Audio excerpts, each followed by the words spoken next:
L'entrepreneur en bâtiment Ryan Falk n'aurait jamais imaginé qu'une journée de travail ordinaire se terminerait par une intervention policière.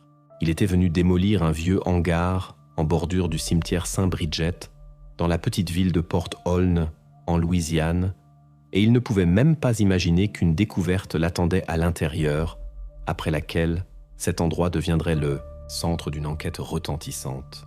En s'approchant, Ryan examina la porte avec le cadenas rouillé et l'ouvrit rapidement. Immédiatement, une odeur piquante et suffocante fut perceptible.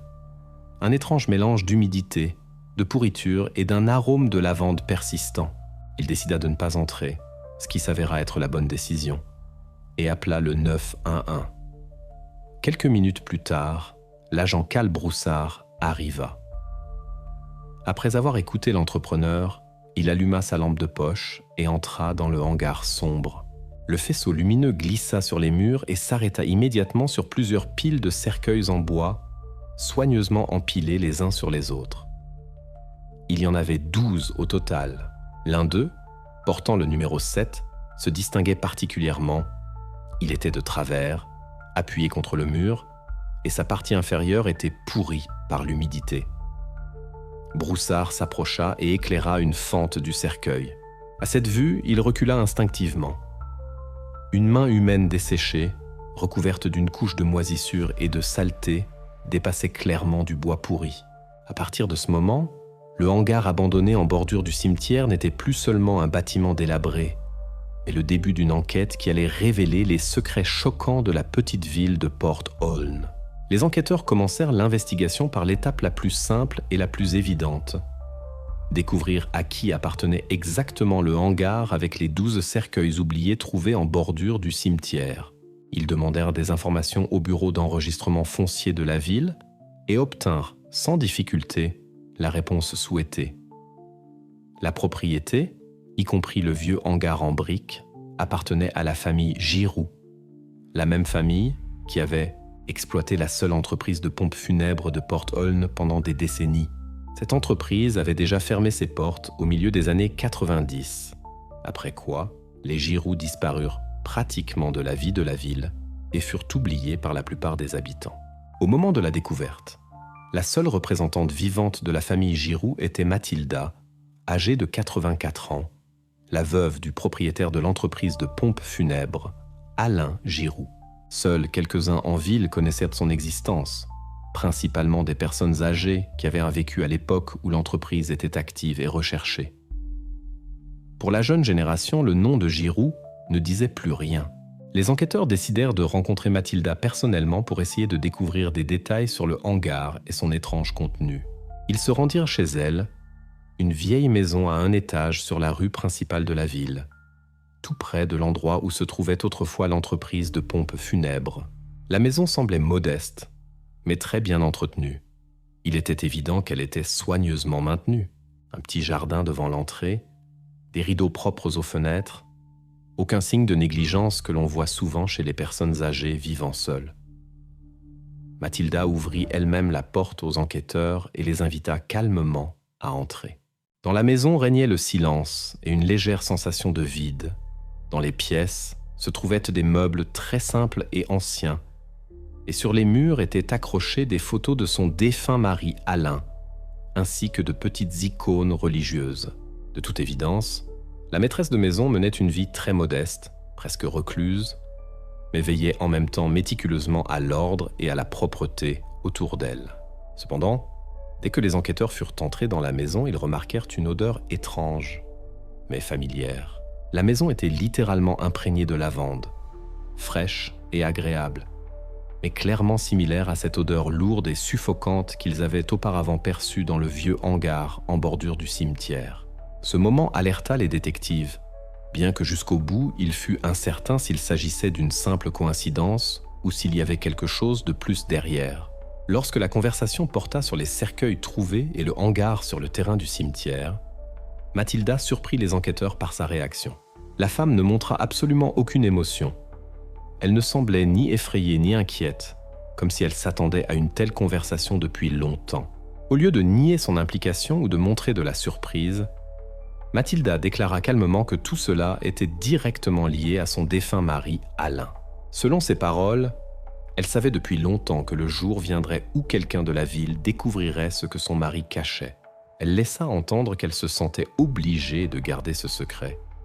Et ce n'est que maintenant, après tant d'années, que l'histoire commençait à se révéler. Cette réaction, à la fois calme et résignée, surprit vraiment les détectives. Mathilda ne ressemblait pas à une criminelle. Elle n'avait aucune raison évidente de cacher quoi que ce soit. Au contraire, son mode de vie et son comportement témoignaient d'une incapacité totale à commettre des actes graves. Les habitants de la ville la décrivaient exclusivement comme une femme silencieuse, profondément pieuse, qui vivait modestement et pauvrement et qui dépendait souvent de l'aide de ses voisins et des membres de la communauté de l'église locale. Cependant, ces paroles incitèrent les enquêteurs à considérer l'affaire sous un autre angle. De toute évidence, Mathilda en savait bien plus sur les péchés de son mari qu'elle ne pouvait ou ne voulait l'admettre ouvertement. Il fallait maintenant découvrir ce qui s'était passé exactement à l'entreprise de pompes funèbres de la famille Giroux lorsqu'elle était encore en activité et quels actes d'Alain auraient pu conduire à la dissimulation de 12 cercueils oubliés dans le vieux hangar en briques du cimetière. Pour cela, les détectives devaient remonter le passé de la famille Giroux et étudier attentivement les archives et les documents de l'entreprise des années où ses portes étaient ouvertes aux habitants de Port-Aulne. Après la conversation avec Mathilda Giroux, les enquêteurs retournèrent au hangar du cimetière Saint-Bridget. Une équipe de techniciens de la police scientifique et le médecin légiste local travaillaient désormais sur place afin de déterminer ce qui se trouvait dans chacun des 12 cercueils. Le hangar fut bouclé pour empêcher l'accès aux non-autorisés et les experts commencèrent à examiner méthodiquement tout le contenu. À ce moment-là, personne n'était encore conscient de l'ampleur de la situation et de la distance que cette enquête pourrait parcourir. Le médecin légiste et les experts commencèrent par ouvrir les cercueils, qui avaient été numérotés de 1 à 12. Les cercueils, faits de simple bois de pin, avaient été fortement endommagés par l'humidité et le temps. C'est pourquoi ils furent ouverts avec précaution pour ne pas manquer les moindres détails qui pourraient aider à l'enquête. Après l'ouverture des premiers cercueils, il devint rapidement évident que l'affaire était bien plus grave que les enquêteurs ne l'avaient initialement supposé. Des restes humains, qui se trouvaient dans le hangar depuis des décennies, furent découverts dans chaque boîte. Leur état s'était considérablement détérioré en raison de l'exposition prolongée à l'humidité et des inondations constantes. Le médecin légiste nota que les restes étaient partiellement momifiés naturellement en raison du climat spécifique du hangar. Mais même dans cet état, l'identification des personnes semblait une tâche presque impossible. Lorsque les enquêteurs ouvrirent les cercueils restants, ils constatèrent que chacun des 12 était rempli de restes similaires. Cela indiquait qu'il ne s'agissait pas d'un cas isolé, mais d'un système clairement organisé qui avait existé pendant longtemps. Selon une première estimation des experts, les restes pourraient être restés ici pendant environ 40 ans, de la fin des années 70 au début des années 80. Et pendant tout ce temps, personne en ville ne se doutait qu'une telle chose était cachée dans le bâtiment abandonné en bordure du cimetière. La longue période de stockage compliqua considérablement le travail des enquêteurs. Plus les restes restaient non identifiés, moins il y avait de chances de découvrir qui étaient ces personnes de leur vivant. En raison des inondations régulières du hangar, une grande partie des traces et des preuves possibles avaient été perdues. Désormais, ces restes non identifiés étaient devenus une sorte de fantômes, des personnes sans histoire, sans nom et sans un passé facile à reconstituer. Dès le lendemain, la police annonça officiellement que les restes de 12 personnes inconnues avaient été découverts à Port-Aulne. La nouvelle se répandit comme une traînée de poudre dans la ville et provoqua l'inquiétude parmi les habitants. Les gens commencèrent à se souvenir de vieilles histoires et de cas de personnes disparues et tentèrent de savoir si la découverte pouvait y être liée ou s'il s'agissait d'un tout nouveau mystère. Après l'ouverture officielle d'une enquête criminelle, le hangar et son contenu devinrent le centre d'une investigation qui s'annonçait longue et compliquée.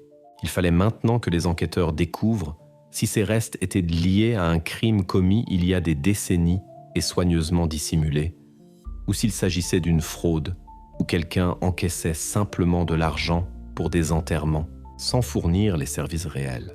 Les enquêteurs étaient désormais confrontés à deux versions principales. Soit les restes découverts étaient le résultat d'un crime soigneusement dissimulé dans le passé, soit les propriétaires de l'entreprise Giroux avaient agi de manière frauduleuse, en acceptant de l'argent pour des enterrements sans remplir leurs obligations envers les clients. Beaucoup dépendait de la version qui serait confirmée, et les enquêteurs étaient désormais contraints d'analyser en détail les archives de la ville et les anciens dossiers des habitants de Port-Holm pour comprendre comment et pourquoi 12 personnes avaient été cachées dans le vieux hangar en briques. Les enquêteurs commencèrent immédiatement à vérifier la version principale. Il s'agissait très probablement d'une fraude. Cette théorie semblait la plus convaincante et correspondait à pratiquement tous les faits disponibles à ce moment-là. Pour confirmer ou écarter cette hypothèse, les détectives se mirent à étudier les anciennes archives de l'entreprise Giroux & Fields, ainsi que les registres paroissiaux de l'église Saint-Bridget. Étonnamment, malgré leur ancienneté, l'état des documents permit d'obtenir les informations nécessaires sans grande difficulté, et les premières pages fournirent déjà des indices importants à l'enquête.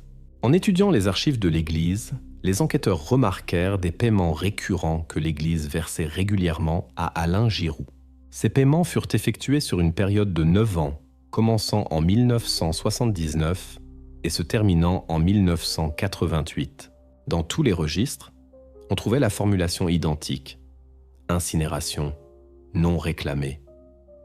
Au total, 12 de ces entrées furent comptées et chacune était clairement documentée. Les détectives comparèrent ces entrées avec le nombre de cercueils précédemment trouvés dans le hangar, et la correspondance était exacte. 12 paiements, 12 cercueils trouvés. À première vue, tout semblait logique et clair. Alain Giroux recevait régulièrement de l'argent de l'église pour l'incinération de personnes que personne ne recherchait ou ne réclamait.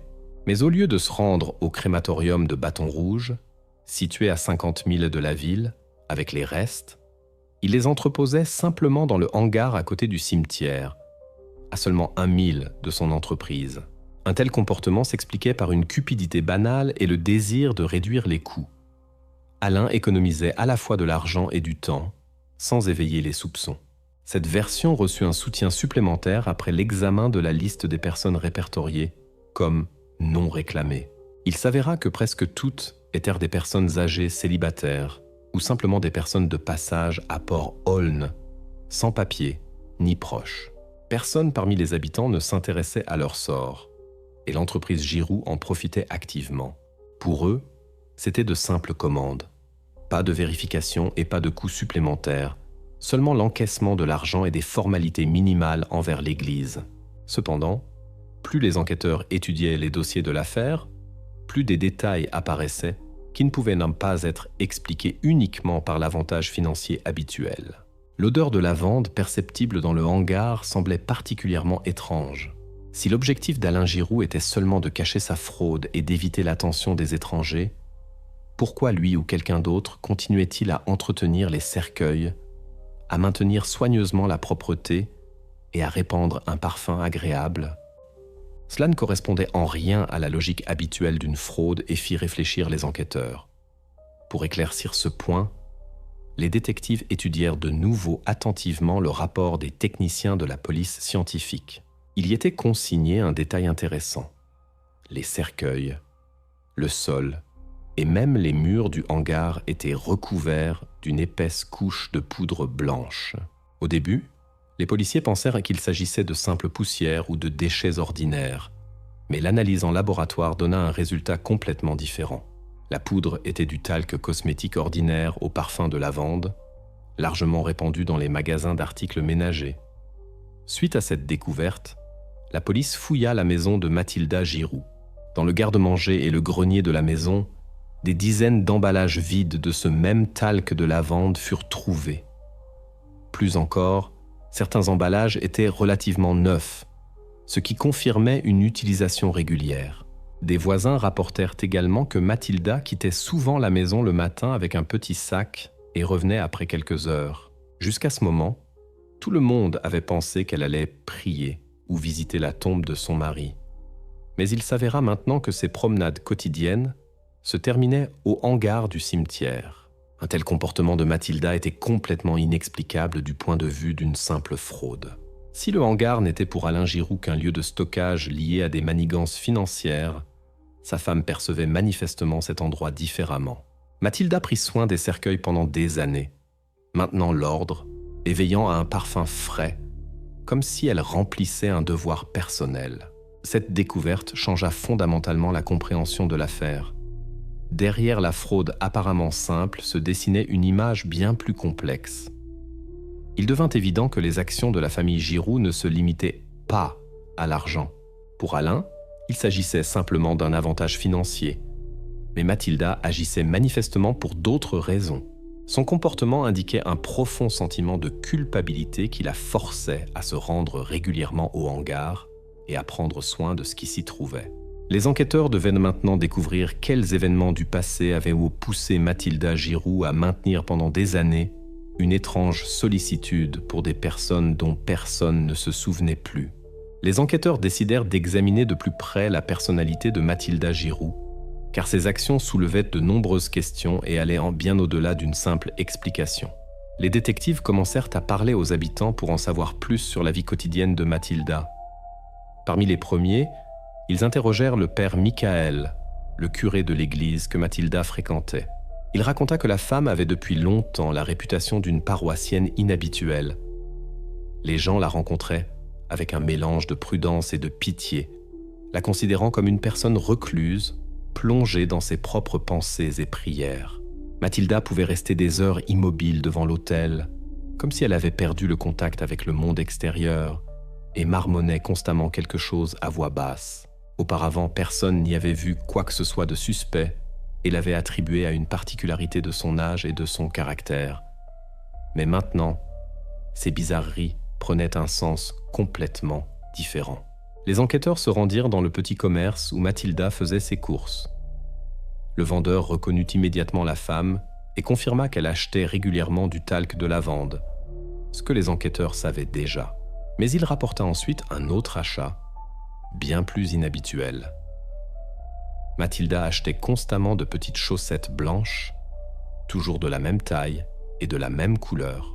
Le vendeur avait remarqué ces achats étranges car il ne comprenait pas pourquoi une femme âgée, vivant seule, n'ayant pratiquement aucun contact avec d'autres personnes, achetait régulièrement de telles choses. Cette nouvelle information rappela aux enquêteurs quelque chose qu'ils avaient découvert au tout début de l'examen du hangar. Là, dans l'un des cercueils portant le numéro 7, ils avaient retrouvé une main humaine momifiée qui semblait figée dans un effort pour se libérer. Les techniciens de la police scientifique décidèrent de réexaminer attentivement cette découverte. Après un nouvel examen, une découverte inhabituelle fut faite.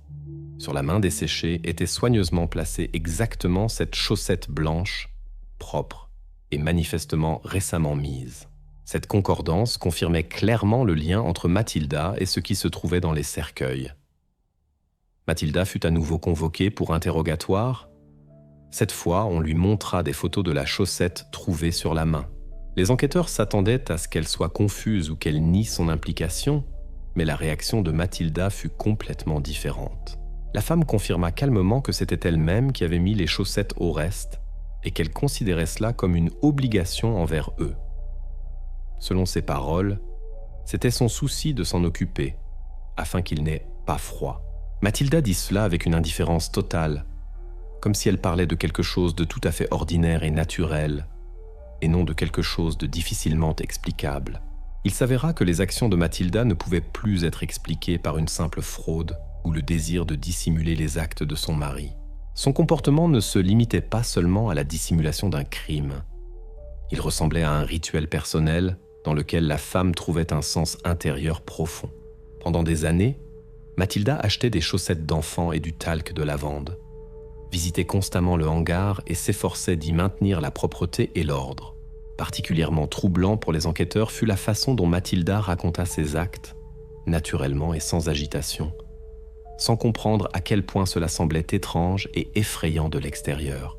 Pour les enquêteurs, il devint évident que Mathilda Giroux n'était pas simplement une personne qui cachait les traces de crimes étrangers. Ses actions indiquaient une implication directe dans les événements qui s'étaient produits de nombreuses années auparavant. Elle se sentait manifestement responsable de ce qui s'était passé et ne niait pas cette responsabilité, mais évitait de dire directement de quoi elle se sentait exactement coupable. À partir de ce moment, Mathilda fut officiellement considérée comme la principale suspecte de l'affaire, bien qu'il fût clair pour tous que son rôle était bien plus complexe que la simple complicité de fraude ou la dissimulation des crimes de son mari. Il était maintenant du devoir des enquêteurs de découvrir quel événement du passé avait poussé Mathilda Giroux à tenter obstinément, pendant des décennies, d'expier son sentiment de culpabilité. Lorsque les techniciens de la police scientifique eurent terminé l'identification primaire des restes, les enquêteurs eurent une image claire de la plupart des personnes trouvées. 8 sur 12 s'avérèrent effectivement être des non réclamés, des personnes sans famille ni proches, dont les enterrements avaient été financés par l'Église. Ces résultats correspondaient parfaitement à l'hypothèse des enquêteurs concernant la fraude qu'Alain Giroux aurait pu commettre. Il recevait de l'argent de la paroisse pour l'incinération, mais plaçait simplement les cercueils dans le hangar abandonné pour éviter des coûts et des efforts supplémentaires. Une attention particulière fut toutefois portée au reste portant le numéro 7, exactement le cercueil dans lequel la main desséchée avec la chaussette blanche avait été précédemment trouvée. Cette personne ne figurait pas sur les listes de la paroisse où étaient enregistrées les incinérations de personnes seules. Après avoir vérifié tous les registres, les enquêteurs ne trouvèrent aucun document correspondant à cette période. Cela éveilla immédiatement les soupçons. Il devint clair que le numéro 7 se distinguait des autres découvertes et qu'il pouvait s'agir de quelqu'un qui avait une famille et qui pourrait être recherché par des proches. Les enquêteurs décidèrent de procéder de manière traditionnelle. Ils publièrent une brève description de la personne et des circonstances de la découverte dans le journal local, Iberville Post-Signal, ainsi que sur le site officiel de la paroisse, St. Bridget. Le communiqué était assez discret et ne contenait que les faits et caractéristiques les plus nécessaires. Néanmoins, la publication donna un résultat inattendu. Seulement 3 jours plus tard, la police reçut un appel important d'une commune voisine. Les appelants se présentèrent comme la famille Boudreau et signalèrent que la description correspondait à leurs parents, Marcel Boudreau, disparu en 1982. La famille Boudreau raconta aux enquêteurs en détail qu'après la disparition de Marcel, ils avaient entrepris des recherches actives. Après un certain temps, Alain Giroux les aurait contactés personnellement et leur aurait annoncé que Marcel avait déjà été retrouvé mort et que ses restes avaient été incinérés. La famille reçut un reçu officiel ainsi qu'une urne contenant des cendres, après quoi elle cessa les recherches, convaincue que la situation était complètement clarifiée. Les enquêteurs rencontrèrent immédiatement les proches. La famille présenta elle-même les documents et l'urne qu'ils avaient à conserver pendant plus de 30 ans. Ces papiers ne laissaient aucun doute. Un véritable reçu avec le cachet et la signature d'Alain Giroux confirmait le paiement du service d'incinération. Mais maintenant, avec la découverte dans le hangar de quelque chose qui correspondait à la description de Marcel, une contradiction claire apparut. Si Marcel Boudreau avait effectivement été incinéré, qui se trouvait alors dans le cercueil numéro 7 ? Pour clarifier cette question importante, l'enquête ordonna 2 expertises cruciales. La première était une analyse génétique comparative de l'ADN des proches de la famille Boudreau et des restes de la personne numéro 7. La seconde était une analyse en laboratoire du contenu de l'urne afin de déterminer si le contenu était des cendres humaines ou si Alain Giroux avait trompé les proches en les remplaçant par autre chose. Ces nouvelles circonstances marquèrent une étape importante de l'enquête et modifièrent son caractère initial. Il ne pouvait plus s'agir seulement de fraude liée aux incinérations et aux finances. S'il était confirmé que le cercueil numéro 7 appartenait bien à Marcel, cela signifierait qu'Alain Giroux n'avait pas seulement détourné des fonds de l'Église, mais avait également trompé cyniquement les proches du disparu en leur faisant passer un faux pour de véritables restes. Ainsi, le hangar en bordure du cimetière n'était plus seulement un lieu pour les personnes oubliées par l'Église. Il se transforma en un point où, pendant des années, un mensonge avait été caché soigneusement dissimulée sous la forme d'une procédure officielle. Les enquêteurs comprirent que l'histoire de l'entreprise de pompes funèbres de la famille Giroux était bien plus sombre et complexe qu'il n'y paraissait au premier abord. La tâche des détectives consistait désormais à découvrir ce qui s'était passé exactement dans les années 80 au sein de l'entreprise, et qui, outre la famille Giroux elle-même, aurait pu être au courant de tels crimes.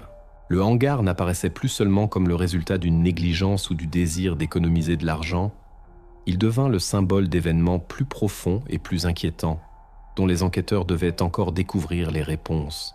Pendant que les experts réalisaient l'analyse ADN et examinaient le contenu de l'urne de la famille Boudreau, les enquêteurs décidèrent d'examiner plus en détail les circonstances de la vie de la famille Giroux en se concentrant sur la personnalité du défunt Alain. La version des enquêteurs était que ses actions et ses actes constituaient la base des événements ultérieurs. À la recherche de réponses, les détectives consultèrent les archives du poste de police de Port Holne, qui avaient été conservées depuis l'époque de l'exploitation de l'entreprise de pompes funèbres, de la fin des années 70 au début des Doughboy, années 80. Bien que les documents n'aient pas été entièrement conservés, les éléments trouvés permirent de brosser un tableau ambivalent d'un homme derrière les actions duquel se cachaient des circonstances troublantes. Dans les rapports de police de l'époque, 2 épisodes étaient co-consignés où Alain Giroux avait été arrêté pour conduite en état d'ivresse. Les 2 cas étaient inhabituels, car ils s'étaient produits lors de ses déplacements professionnels dans le corbillard, ce qui en soi semblait étrange et suspect. Les documents mentionnaient également que l'odeur d'alcool était perceptible à la fois sur Alain lui-même et à l'intérieur du véhicule. Un tel comportement semblait particulièrement inapproprié compte tenu des particularités de son travail. En plus de ces cas, les archives contenaient également des plaintes de clients de l'entreprise de pompes funèbres, insatisfaits de la négligence d'Alain dans l'établissement des documents, du non-respect des délais et de son apparition en état d'ébriété au rendez-vous. Dans la petite ville, ces épisodes étaient perçus superficiellement comme quelque chose d'insignifiant. Cependant, à la lumière des récentes découvertes et des restes découverts, toute la situation se présentait aux enquêteurs sous un autre jour. Par la suite, les enquêteurs retrouvèrent l'ancien employé de l'entreprise, Lawrence Webb, qui avait travaillé de nombreuses années sous la direction d'Alain. Il confirma qu'Alain buvait régulièrement et était désordonné au travail, confondant souvent les documents et commettant d'autres erreurs. Selon l'assistant, une telle négligence était pratiquement devenue la norme pour Giroux, et la probabilité d'une erreur grave était tout à fait réelle. Lorsque les enquêteurs entendirent cela, ils virent l'affaire sous un autre jour. Webb confirmait en fait leurs soupçons selon lesquels les erreurs d'Alain pouvaient avoir des conséquences profondes et irréparables. Pendant ce temps, le comportement de Mathilda éveillait de plus en plus de soupçons. Les enquêteurs étaient progressivement convaincus que ses actions étaient liées à des expériences personnelles et à un secret qu'elle cachait depuis de nombreuses années. En interrogeant les voisins, il s'avéra que Mathilda quittait régulièrement la maison tard le soir et se dirigeait vers le cimetière et le hangar. Certains voisins l'avaient vue à plusieurs reprises se tenir là la nuit, s'adressant à un interlocuteur invisible et prononçant des mots à voix basse, comme si elle tentait d'avoir une conversation avec quelqu'un qui n'était plus là depuis longtemps. L'un des témoins affirma même avoir entendu Mathilda répéter le nom de son défunt mari, comme s'il se tenait à côté d'elle. Ces actions ne ressemblaient pas seulement à un comportement compulsif, mais témoignaient d'une profonde crise émotionnelle et d'un sentiment de culpabilité caché. Lors d'un nouvel interrogatoire, les enquêteurs comprirent que Mathilda ne niait pas les défauts personnels et les faiblesses de son mari. Plus encore, ces paroles confirmèrent les soupçons des enquêteurs. Alain avait effectivement commis une grave erreur, dont elle essayait encore de corriger les conséquences aujourd'hui. Mathilda évitait d'être concrète, ne révélait pas la nature de l'erreur de son mari et était visiblement effrayée par la nécessité de divulguer les détails du passé. Elle parlait de manière évasive, s'interrompait au milieu des phrases et s'efforçait manifestement de ne pas nommer de faits concrets. Après cette conversation, les enquêteurs réalisèrent que la tâche était plus difficile et complexe que prévu au début de l'enquête. Cette affaire ne se limitait plus à la seule fraude liée aux incinérations. Il devint désormais évident que la famille Giroux gardait un secret bien plus sombre et sérieux que ce qui avait été initialement supposé. Les actions d'Alain, résultat de son irresponsabilité et de son ivresse, auraient pu entraîner des événements qui forçaient Mathilda, même après des décennies, à cacher la vérité et à lutter contre son propre sentiment de culpabilité. Il fallait maintenant que les enquêteurs découvrent quelles erreurs exactes avaient été commises, la gravité de leurs conséquences et qui d'autres auraient pu être au courant de ces tragiques circonstances. 2 semaines après le début des expertises, le laboratoire présenta aux enquêteurs les premiers résultats. Il s'agissait de l'analyse du contenu de l'urne que la famille Boudreau avait gardée pendant presque 40 ans comme dernier souvenir de son proche. Les experts formulèrent leurs conclusions de manière extrêmement laconique. Le rapport ne contenait aucune conjecture ou supposition, seulement des faits. L'examen révéla: la substance à l'intérieur ne contenait aucune particule biologique, aucun fragment de structure osseuse et aucun signe d'action thermique caractéristique d'une incinération.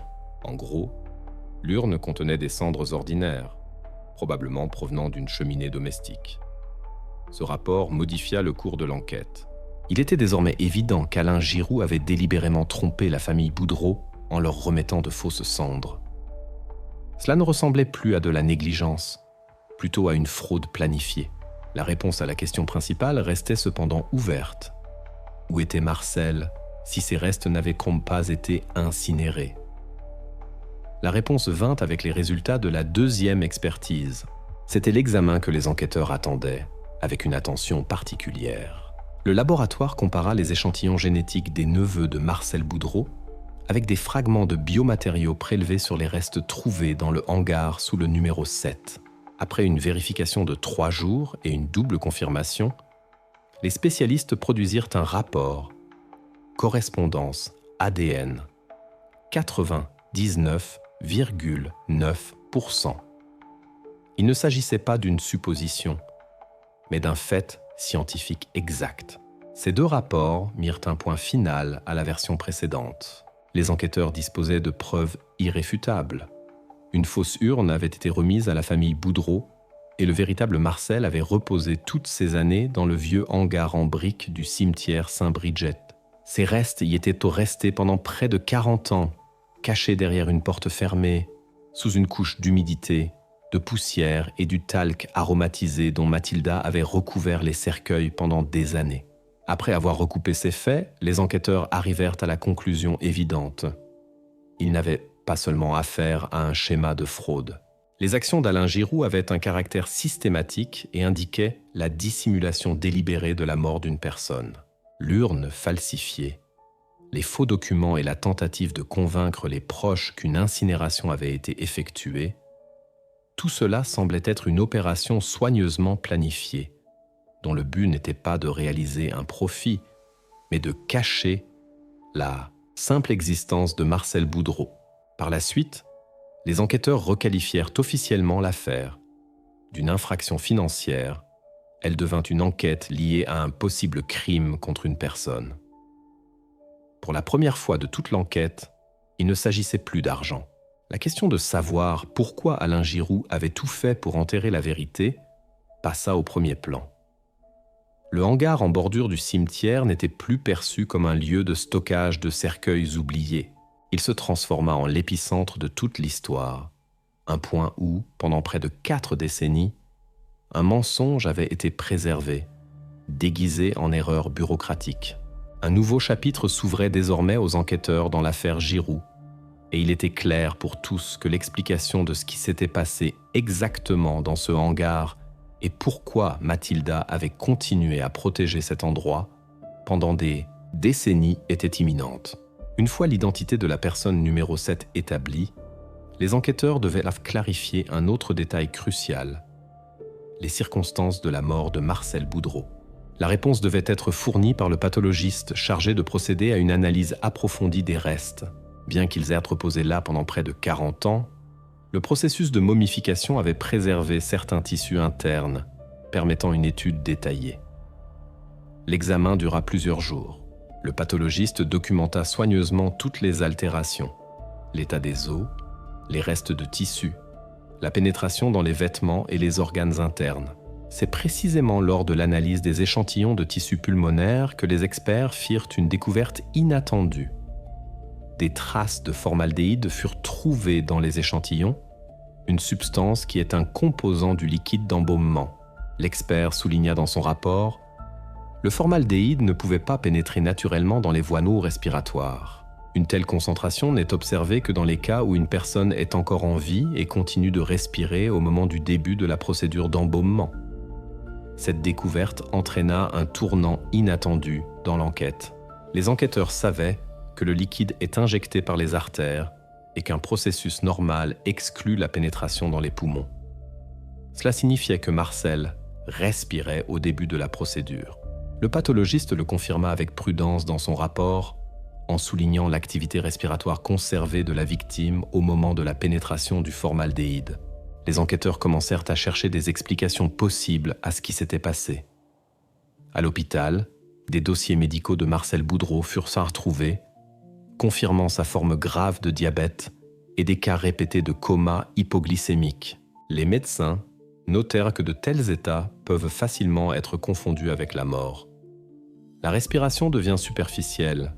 Le pouls est pratiquement inexistant. Dans des conditions de faible éclairage ou dans la précipitation, même un spécialiste pouvait se tromper dans le diagnostic. Lorsque les enquêteurs confrontèrent cela aux faits connus de la biographie d'Alain Giroux, ils obtinrent une image logique de ce qui s'était passé. À cette époque, Alain était souvent ivre et, selon les témoignages de l'ancien assistant, travaillait généralement seul, sans surveillance médicale. Il avait probablement, ce jour fatidique, mal diagnostiqué l'état de Marcel et avait commencé l'embaumement sans s'assurer que la personne était réellement morte. Pour vérifier l'hypothèse, les techniciens de la police scientifique examinèrent à nouveau le cercueil numéro 7. En examinant l'intérieur du couvercle, ils découvrirent des rayures profondes et chaotiques au niveau de la poitrine et de la tête. Une expertise médico-légale confirma que les traces provenaient d'ongles humains. De plus, les techniciens réussirent à reconnaître des fragments de lettres AT, O, MO. Des graphologues conclurent que ces traces avaient été faites par une personne de l'intérieur, alors que le couvercle était déjà fermement scellé. Marcel avait repris conscience dans le cercueil, mais n'avait pas pu se libérer. Le rapport des experts exclut tout doute sur la cause du décès.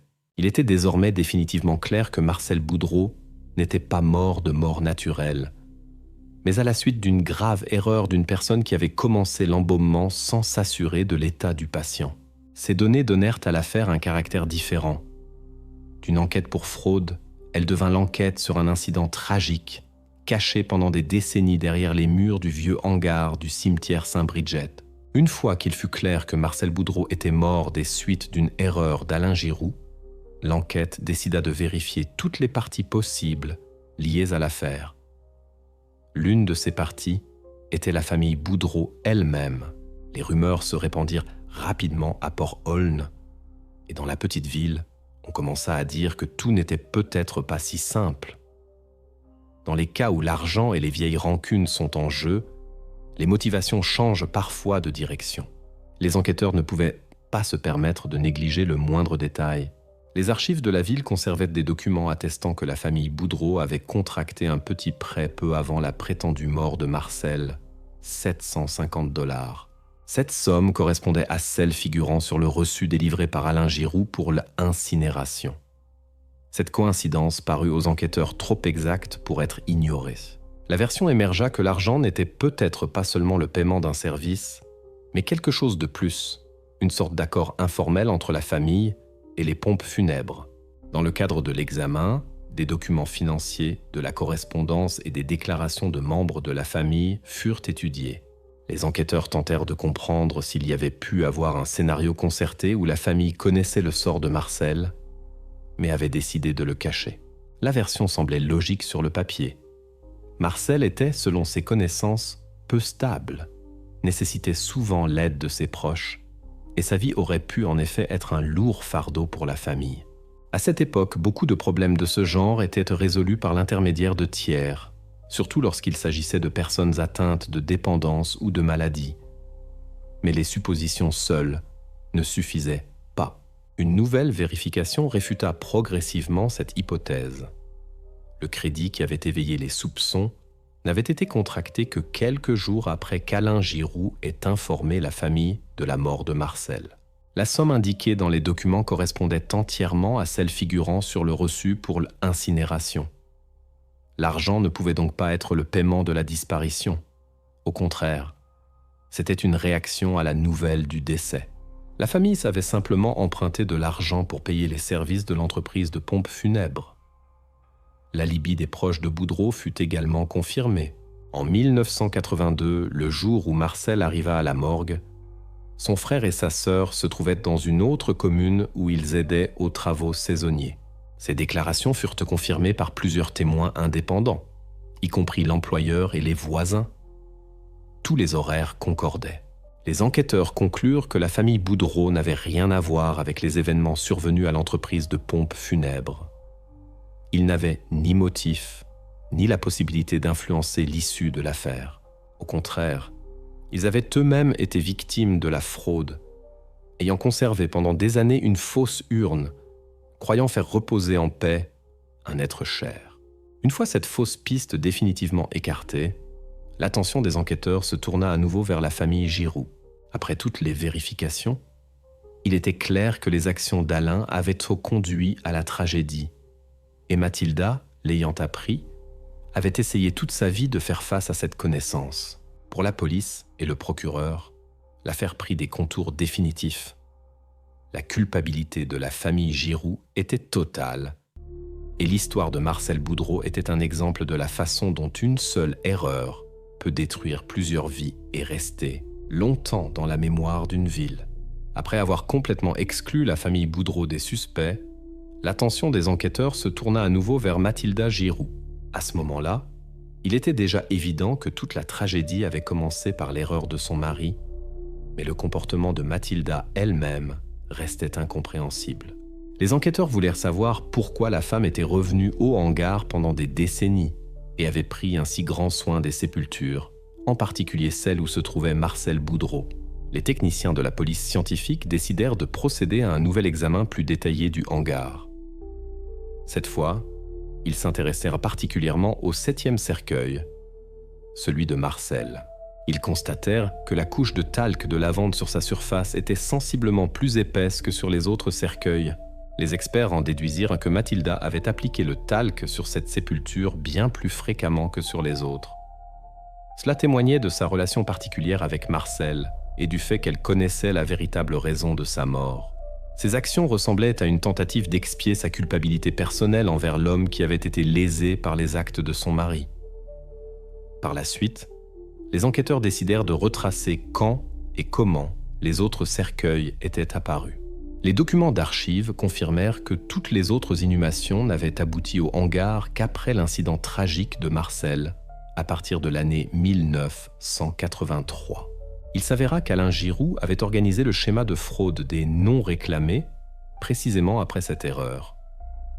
Les manipulations régulières avec les incinérations étaient pour lui un moyen de cacher l'essentiel, l'affaire Marcel. Chaque nouveau cercueil détournait l'attention et rendait le crime initial moins évident, en le dissimulant au milieu de nombreux autres cas. Après la mort d'Alain en 1995, la vie de Mathilda changea radicalement. Les personnes qui la connaissaient auparavant remarquèrent des changements importants dans son comportement. Elle sortait à peine de chez elle, évitait le contact avec les voisins et se montrait de plus en plus rarement en public. Les membres de la communauté la voyaient venir à l'église aux heures les plus désertes, priant longtemps et allumant des bougies. On la voyait souvent tard le soir, se dirigeant vers le hangar avec un petit paquet à la main. Personne ne savait exactement pourquoi elle faisait cela, mais il devint clair pour les enquêteurs que ces allées et venues étaient précisément liées aux inhumations dans le hangar. Après examen des documents financiers, les enquêteurs constatèrent que Mathilda achetait régulièrement du talc, et ce, toutes les semaines, sans interruption, pendant de nombreuses années. Pour son entourage, ces actions étaient inexplicables, mais Mathilda elle-même percevait ses visites au hangar comme un moyen de faire face à son sentiment de culpabilité intérieure. C'était sa forme personnelle de pénitence, une tentative silencieuse de corriger ce qui ne pouvait plus l'être. Les enquêteurs ont également constaté que Mathilda n'avait jamais tenté de quitter la ville ou de se cacher. Au contraire, elle semblait rester consciemment près du lieu où le secret de son mari était conservé, émotionnellement attachée à lui et incapable de se détacher du passé. En fin de compte, les enquêteurs sont arrivés à la conclusion définitive que Mathilda n'était pas directement impliquée dans le crime lui-même, mais que son silence était un choix conscient qui avait permis au secret de perdurer pendant des décennies. Les enquêteurs avaient maintenant pour tâche d'évaluer l'étendue de sa culpabilité et de comprendre quelle punition ou justification méritait une personne qui avait choisi une vie avec le secret d'un autre au lieu d'un aveu ouvert. C'est précisément cette question qui devait mettre un point final à l'enquête sur l'affaire de la famille Giroux. Après que les enquêteurs eurent rassemblé toutes les preuves, vint le moment de la dernière et la plus sérieuse conversation avec Mathilda. Elle fut convoquée pour un interrogatoire où les principales pièces à conviction devaient lui être présentées. Les détectives s'étaient soigneusement préparés, sachant que c'était peut-être la dernière chance d'obtenir d'elle un aveu direct. Dans la salle d'interrogatoire, il régnait d'un calme et un silence. Les enquêteurs savaient que Mathilda ne parlerait pas sans de bonnes raisons. C'est pourquoi ils commencèrent la conversation non par des mots, mais par des documents. Un à un, ils lui présentèrent les rapports qui parlaient contre elle et son mari. Le premier à être présenté fut le résultat de l'analyse des cendres remises à la famille Boudreau. Le rapport indiquait qu'il s'agissait de cendres de bois ordinaires et non des restes de Marcel. Mathilda regarda les papiers presque indifféremment. Elle ne commenta pas ce qu'elle voyait et bougea à peine. Mais les enquêteurs dévoilèrent méthodiquement carte après carte. Vint ensuite le rapport de l'expertise génétique.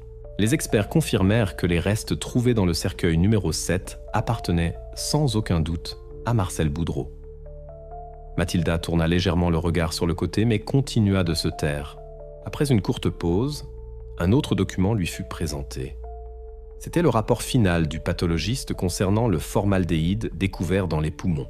Le détective expliqua que la seule façon pour cette substance d'y pénétrer était que Marcel fût encore en vie au début de la procédure. Mathilda serra légèrement les doigts, mais ne dit pas un mot. L'enquêteur l'observa attentivement, attendant une réaction.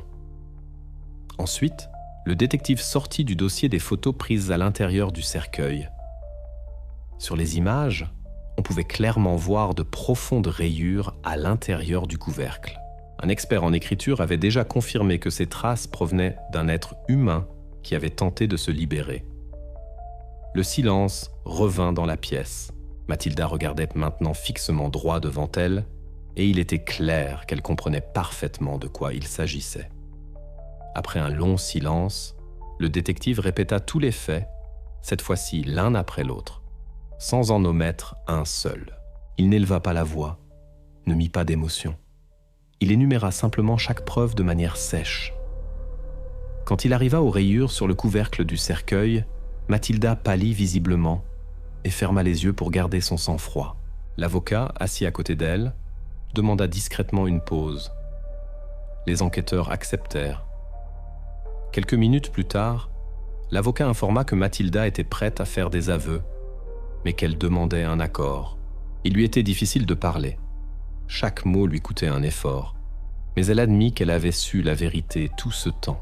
Mathilda ne nia pas avoir aidé son mari à transporter les restes dans le hangar et avoua que c'était elle qui avait tenté d'effacer les traces du crime. Elle ne parla pas de ses sentiments ni de ses regrets, mais confirma simplement brièvement tous les faits que l'enquêteur avait énumérés. Le détective nota ces paroles d'une écriture régulière, sans commentaire ni question. Après 1 heure, le procès-verbal fut signé. Le dernier interrogatoire était terminé et avait fourni aux enquêteurs tout le nécessaire pour transmettre l'affaire au tribunal. Après les aveux de Mathilda, les enquêteurs purent reconstituer entièrement les événements de ce jour et voir pour la première fois l'ensemble du tableau. Il était désormais clair comment et pourquoi Marcel Boudreau s'était retrouvé dans le hangar du cimetière. Tout commença le 14 mai 1982. Marcel, souffrant de diabète, s'était effondré inconscient dans la rue. Des passants appelèrent une ambulance, mais les médecins, ne pouvant détecter de pouls, présumèrent de sa mort. Il fut transporté à la morgue municipale et enregistré comme non identifié. C'est ainsi que commença une chaîne d'erreurs qui se termina par une catastrophe. Le lendemain, le 15 mai, Alain Giroux, le propriétaire de l'entreprise de pompes funèbres locale, vint chercher le corps pour une autre incinération. Ce jour-là, il était ivre, ce qui n'était pas inhabituel pour lui. Le personnel de la morgue le connaissait depuis de nombreuses années et ne fit pas attention à son état. Alain emporta le corps de Marcel, sans vérifier les papiers ni s'enquérir de la cause du décès. De retour dans son entreprise, il commença immédiatement la procédure d'embaumement habituelle. Tout se déroulait comme d'habitude, jusqu'à ce que Marcel reprenne soudainement conscience de douleur. Lorsque le formaldéhyde pénétra dans ses poumons, il commença à respirer et à bouger. Pour Alain, ce moment devint un cauchemar. Il comprit qu'il avait commencé la procédure alors que l'homme était encore en vie. Au lieu de s'arrêter et d'appeler les médecins, Alain paniqua. La pensée d'être accusé de négligence, ce qui détruirait sa réputation et lui enlèverait ses moyens de subsistance, fut plus forte que tout sentiment de culpabilité. Par peur des conséquences, il décida de dissimuler ce qui s'était passé. Il plaça Marcel dans un cercueil et ferma le couvercle, incapable d'avoir une pensée claire. À ce moment-là, la peur était plus forte que la raison. Lorsque Mathilda rentra chez elle, elle comprit immédiatement ce qui s'était passé. Alain lui raconta tout, sans essayer de se justifier. Elle fut confrontée à une décision dont dépendrait toute sa vie future. Malgré l'horreur de ce qui s'était passé, elle choisit le silence. Ensemble, ils transportèrent le cercueil dans le vieux hangar en briques, en bordure du cimetière Saint-Bridget, espérant que cet endroit resterait non découvert. Quelques semaines après la disparition de Marcel, sa famille se rendit à l'entreprise de pompes funèbres. Ils voulaient une explication, et Alain leur présenta alors une fausse version. Il prétendit que Marcel avait été retrouvé mort et déjà incinéré conformément à son testament. En guise de confirmation, il leur remit une urne contenant des cendres provenant de la cheminée de l'entreprise. La famille partit, croyant chaque mot. Pendant de nombreuses années, ils vécurent avec cette version, croyant que leurs proches avaient été enterrés selon ses souhaits. Alain mourut sans révéler la vérité, et Mathilda garda le silence pendant des décennies, continuant à visiter secrètement le hangar. Seuls ses aveux permirent aux enquêteurs de rassembler tous les éléments de l'histoire et de confirmer définitivement ce qui s'était passé en mai 1982. L'enquête, qui avait duré plusieurs mois et nécessité l'intervention de nombreux spécialistes, touchait enfin à sa fin. Les enquêteurs consignèrent officiellement les conclusions concernant le rôle de chaque partie impliquée. La culpabilité d'Alain Giroux, décédé depuis longtemps, fut entièrement prouvée et incluse dans les dossiers de l'affaire. Les preuves recueillies confirmèrent qu'il avait, par sa négligence criminelle, causé involontairement la mort de Marcel Boudreau et qu'il avait également commis une fraude liée à des incinérations fictives. Le traduire en justice n'était bien sûr plus possible, mais consigner son rôle légalement s'avéra extrêmement important pour la justice. La décision concernant Mathilda Giroux fut beaucoup plus difficile. À ce moment-là, elle avait 85 ans et son état physique et mental soulevait de sérieux doutes. Néanmoins, sur la base des faits et de ses propres aveux, Mathilda fut officiellement accusée d'entrave à la justice ainsi que de fraude et de violation de sépulture dans 11 cas.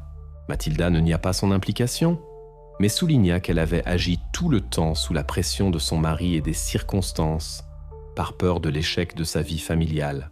Le tribunal se trouvait désormais face à un dilemme difficile. Comment déterminer la mesure de la responsabilité d'une personne qui n'avait pas commis le crime elle-même, mais avait sciemment aidé à le dissimuler, tout en se trouvant dans une situation psychologique difficile? Des discussions animées éclatèrent parmi les habitants de la ville. Certains estimaient que Mathilda devait assumer l'entière responsabilité. D'autres faisaient valoir son âge avancé et son mauvais état de santé. L'audience débuta le 10 février 2019. Outre les principaux protagonistes du procès, des journalistes étaient également présents dans la salle, désireux de suivre personnellement l'issue de cette affaire retentissante. Le juge rappela d'emblée l'ordre aux personnes présentes, compte tenu de la nature délicate de l'affaire. La famille de Marcel Boudreau fut la première à témoigner. Les proches racontèrent comment la disparition d'un être cher avait été la cause de leur souffrance pendant de nombreuses années. En apprenant la vérité, ils subirent un profond choc et une déception. Les cendres qu'ils avaient à conserver toutes ces années s'avéraient être de simples cendres provenant de la cheminée de l'entreprise Giroux. Pendant le témoignage de la famille, Mathilda semblait perdue dans ses pensées et ne regardait qu'occasionnellement, l'air absent, devant elle. Ensuite, le tribunal se tourna vers le rapport médical présenté par la psychiatrie légale. Les experts confirmèrent que l'état de Mathilda s'était considérablement détérioré au moment du procès. Les médecins lui diagnostiquèrent une démence de degré moyen, en raison de laquelle elle avait partiellement perdu la mémoire et ne pouvait plus pleinement appréhender les événements en cours et leurs conséquences. Ce rapport provoqua une agitation notable dans la salle. Les jurés devaient maintenant décider dans quelle mesure l'état de santé de Mathilda devait influencer le verdict final. Après une longue délibération, les jurés revinrent dans la salle et annoncèrent leur décision. Ils déclarèrent Mathilda Giroux coupable de tous les chefs d'accusation, mais soulignèrent également clairement que son état de santé, son âge avancé et l'influence que son mari avait exercée sur elle pendant de nombreuses années devaient être pris en compte au maximum. Ainsi, Mathilda était formellement coupable, mais les jurés recommandèrent une réduction significative de la peine, soulignant toutes les circonstances complexes dans lesquelles elle avait pris ses décisions. La décision incombait désormais au juge, qui devait déterminer définitivement ce qui attendait Mathilda et comment son âge et sa santé influencèrent la peine. Lorsque le juge entra dans la salle, les conversations cessèrent instantanément. Les gens se tournèrent vers lui, attendant la décision qui devait mettre un point final à l'affaire, qui s'était étendue sur 4 décennies. Le juge prit place, ouvrit les documents et commença calmement à lire le verdict. Il énuméra les conclusions des enquêteurs, les paragraphes, les dates, les témoignages. Sa voix resta égale, sans pause ni accent. Le tribunal reconnut que la culpabilité d'Alain Giroux était entièrement prouvée. Sa négligence avait conduit à la mort de Marcel Boudreau, et les années suivantes d'incinération fictive avaient été une tentative de dissimuler les conséquences de cette erreur. Tout était documenté, et ce fait était désormais considéré comme établi. Puis le juge arriva à Mathilda Giroux. Il lut l'acte d'accusation, entrave à la justice et 11 cas de fraude. Un silence total régnait dans la salle. Les gens écoutaient silencieusement, sans se retourner. Seul l'avocat se pencha légèrement. Mathilda resta immobile, les mains sur les genoux, le regard fixé sur un point. Il semblait qu'elle n'attendait que la fin de tout. Après une courte pause, le juge rappela le rapport médical. Les médecins avaient diagnostiqué chez Mathilda une démence et avaient indiqué qu'elle avait partiellement perdu la capacité de comprendre ce qui se passait et qu'elle nécessitait des soins constants. Le tribunal en tint compte. Puis le juge souligna que Mathilda n'était pas l'initiatrice du crime. Elle avait agi sous l'influence de son mari, se trouvant dans une relation de dépendance et ayant peur. En même temps, le tribunal nota que son silence avait duré des décennies et était devenu une partie de l'entrave à la justice, raison pour laquelle la famille Boudreau avait vécu dans l'ignorance pendant de nombreuses années. Il parlait calmement, mais chaque mot sonnait avec détermination et clarté. Après avoir énoncé tous les points, le juge passa à la décision. Le tribunal déclara Mathilda Giroux coupable de tous les chefs d'accusation, mais prononça une peine tenant compte de son âge, de sa maladie et de l'absence de bénéfices personnels. Le verdict: 5 ans de prison avec sursis, suivi d'un placement dans un établissement gériatrique fermé où elle serait sous la supervision de médecins et d'assistants sociaux. Lorsque le juge eut terminé sa lecture, ni cris ni applaudissements ne furent entendus dans la salle. Les gens restèrent silencieux. Certains avaient dit baisser le regard. Les proches de Marcel Boudreau semblaient calmes, comme s'ils n'avaient attendu que la fin des formalités. Mathilda ne montra aucune émotion, hocha seulement la tête une seule fois, alors qu'un huissier l'aidait à se lever. Le juge ramassa ses papiers, remercia les parties au procès et déclara la séance levée. Lentement, les gens se levèrent de leur siège et commencèrent à sortir. Personne ne dit un mot. Ce n'était ni une victoire, ni une défaite, simplement la fin d'une histoire que tous avaient rapportée beaucoup trop longtemps. Plus tard, les journalistes écriraient de brèves notes sur le verdict. Dans la ville, on se souviendrait à nouveau des noms Giroux et Boudreau. On discuterait de qui était plus coupable et qui l'était moins. Mais avec le temps, l'affaire disparaîtrait des nouvelles et resterait dans la mémoire de Port-Aulne comme un exemple de la façon dont une seule erreur, commise par peur, peut changer la vie de plusieurs générations. Après le verdict, Mathilda fut transférée dans un établissement gériatrique en dehors de la ville. Elle y vécut tranquillement, presque sans contact. Les infirmières se souvenaient qu'elle parlait rarement et passait la plupart de son temps seule. En mars 2020, Mathilda mourut. Elle emporta avec elle les détails qu'elle n'avait pas révélés aux enquêteurs. À Port-Aulne, la vie reprenait progressivement son cours normal. Cependant, le sujet du hangar des Giroux revint longtemps dans les conversations. Trop d'années s'étaient écoulées entre l'erreur et sa découverte. Quelques mois plus tard, la paroisse Saint-Bridget organisa la réinhumation des restes trouvés. On leur attribua une parcelle dans le cimetière et la cérémonie se déroula sans grand apparat. Le prêtre prononça un bref discours sur la paix et le souvenir. La famille Boudreau se tenait à l'écart. Pour eux, ce jour marquait la fin d'une attente qui avait duré presque 40 ans. Après la cérémonie, ils partirent en silence, sans rien se dire. Une semaine plus tard, l'entrepreneur Ryan Falk retourna sur les lieux où tout avait commencé et démolit le vieux hangar. Il ne fit aucun commentaire et n'apparut pas dans les journaux. L'endroit fut entièrement dégagé et la propriété resta vide. Plus tard, aux frais de la ville, une petite plaque commémorative fut apposée avec les noms des 9 personnes identifiées et des 3 inconnus. Elle fut dévoilée sans cérémonie, simplement fixée sur une pierre au bord du chemin. Aujourd'hui, rares sont ceux qui s'y arrêtent. Parfois, quelqu'un dépose des fleurs, mais la plupart du temps, les gens passent. L'histoire de la famille Giroux ne devint pas une légende et ne suscita pas de nouvelles rumeurs. Elle resta simplement une partie de la mémoire locale, un rappel silencieux de la façon dont une seule décision peut changer la vie de plusieurs personnes. Officiellement, l'affaire de la famille Giroux fut classée. Les enquêtes et le tribunal avaient clarifié toutes les circonstances essentielles. La culpabilité d'Alain en matière de fraude et d'homicide involontaire de Marcel Boudreau était prouvée. Mathilda fut reconnue coupable d'entrave à la justice et de complicité de fraude. Tous les participants aux événements étaient désormais décédés et les enquêteurs n'avaient plus personne à qui s'adresser pour obtenir des réponses. Les dossiers de l'affaire furent envoyés aux archives et après quelques mois, même les journalistes ne s'en souvenaient plus.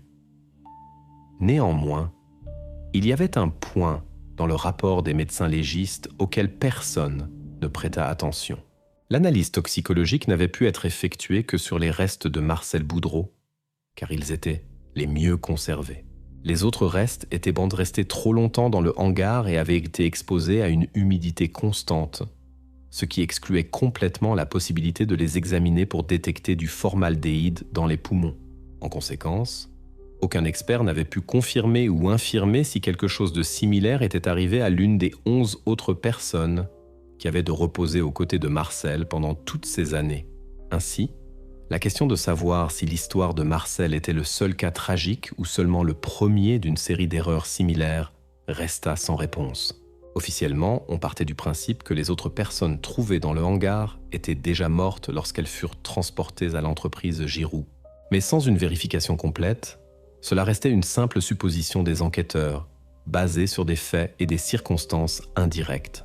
À Port-Aulne, personne ne tenta plus d'aller au fond des choses, et les habitants de la ville ne revinrent plus sur cette affaire. Au fil des ans, On en parla de moins en moins et les discussions se firent progressivement rares. Certains des habitants les plus âgés mentionnaient parfois l'histoire des Giroux dans les conversations. Mais eux aussi préféraient ne pas spéculer sur le nombre de secrets qui pouvaient encore être cachés dans les dossiers d'archives ou dans la mémoire de Mathilda et Alain. Finalement, les réponses à ces questions disparurent avec Mathilda et son mari. Il ne restait plus qu'à accepter que tous les secrets ne peuvent être découverts jusqu'à la fin. Parfois, la vérité est trop profondément enfouie pour être trouvée, même après des décennies. Cette incertitude devint le dernier héritage insoluble de l'histoire qu'Alain Giroux avait autrefois commencé en accomplissant son travail avec négligence.